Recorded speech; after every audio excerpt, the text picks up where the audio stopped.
Sebelum memasuki acaranya, saya menjelaskan mengenai ruangan ini, di mana jika terjadi hal-hal yang tidak diinginkan, di sebelah kanan saya terdapat pintu darurat, sehingga nanti jika ada keadaan yang mendesak atau sesuatu bisa keluar melalui pintu darurat secara mendadak.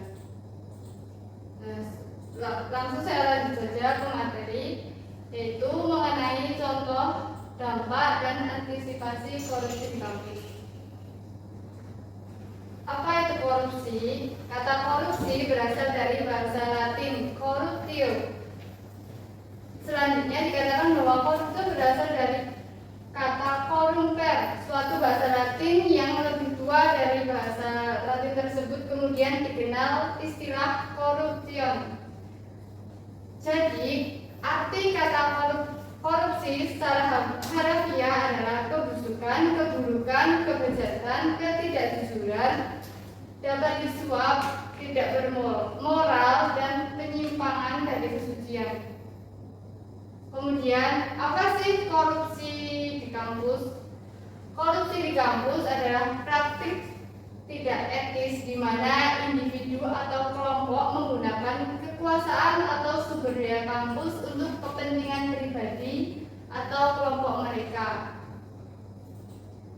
Kemudian untuk contoh korupsi di kampus pertama yaitu penyalahgunaan dana, penggunaan dana kampus untuk keperluan pribadi atau contoh proyek yang tidak bermanfaat bagi kampus atau mahasiswa.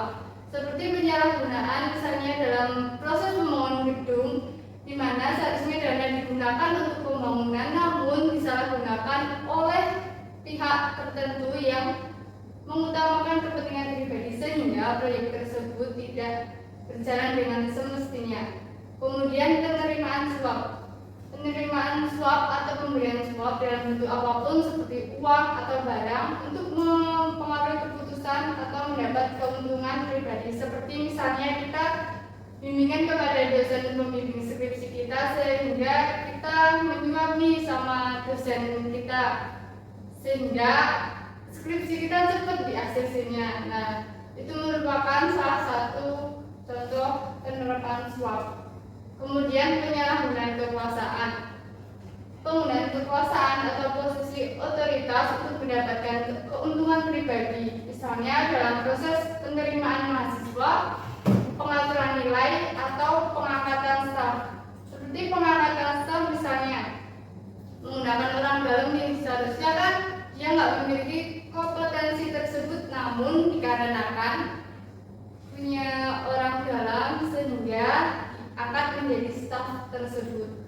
Kemudian plagiarisme dan kecurangan akademis, tindakan menyalin atau menggunakan karya orang lain tanpa izin serta tindakan kecurangan dalam ujian atau tugas, seperti saat kita mengerjakan tugas hanya menyalin dari pekerjaan teman dan saat UTS atau UAS menggunakan contekan atau bertanya kepada teman saat melaksanakan UTS dan UAS.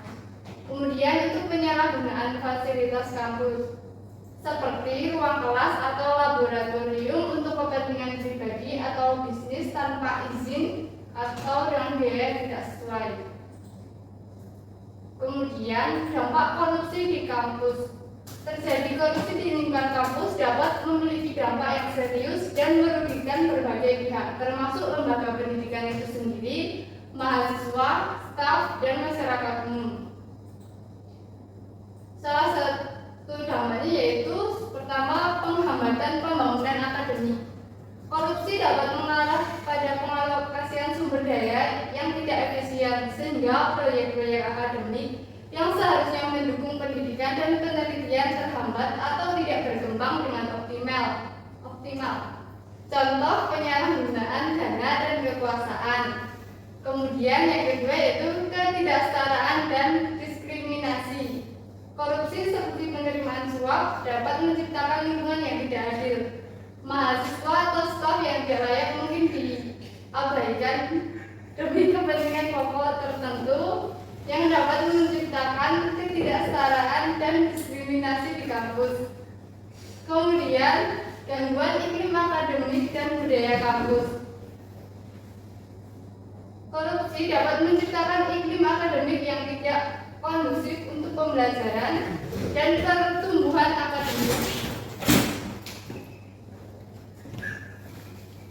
Kegiatan yang tidak etis dan tidak transparan dapat merusak budaya kampus yang sehat dan mendukung contoh kecurangan akademis.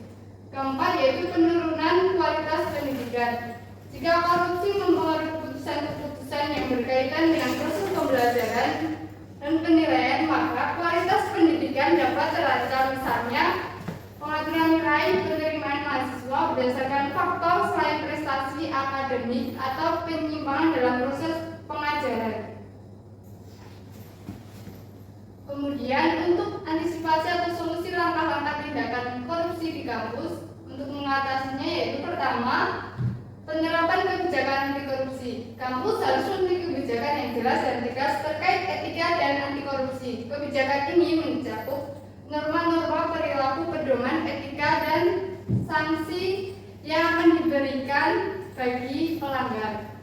Kemudian, kampus harus lebih transparansi dan akuntabilitas, meningkatkan transparansi dalam penggunaan dana dan proses pengambilan keputusan, publikasi laporan keuangan serta teratur dan memastikan bahwa informasi kampus dapat diakses oleh semua pihak. Misalnya, kampus membuat akun media sosial yang khusus untuk mentransparasikan misalnya yang ada di UAD yaitu finansial UAD, LSP dan lain-lain sebagainya.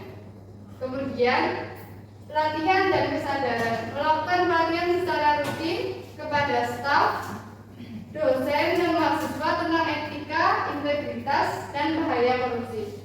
Kesadaran tentang konsekuensi korupsi dapat membantu mencegah praktik-praktik tidak etis yang menjerumus ke arah korupsi. Kemudian pendidikan etika, membangun budaya akademis yang mendorong integritas dan etika. Pendidikan etika harus menjadi bagian integral dari kurikulum untuk membentuk karakter mahasiswa. Nah, pendidikan etika ini telah diterapkan di salah satu program studi di Universitas Andalan yaitu PPKN. Stop korupsi, stop budaya korupsi mulai dari diri sendiri dan mulai dari sekarang. Bagi teman-teman yang ingin bertanya, saya persilakan. Saya ingin izin menambahkan saja. Di sana belum terdapat peran kita terutama sebagai mahasiswa itu bagaimana cara kita untuk ikut berpartisipasi dalam mencegah tindakan perilaku koruptif, terutama di kampus ya. Seperti itu mungkin nanti bisa ditambahkan. Ya, baik, terima kasih Mas Kamal atas masukannya. Nah, ada yang ingin bertanya lagi? Ya, tidak ada. Terima kasih. Wassalamualaikum warahmatullahi wabarakatuh.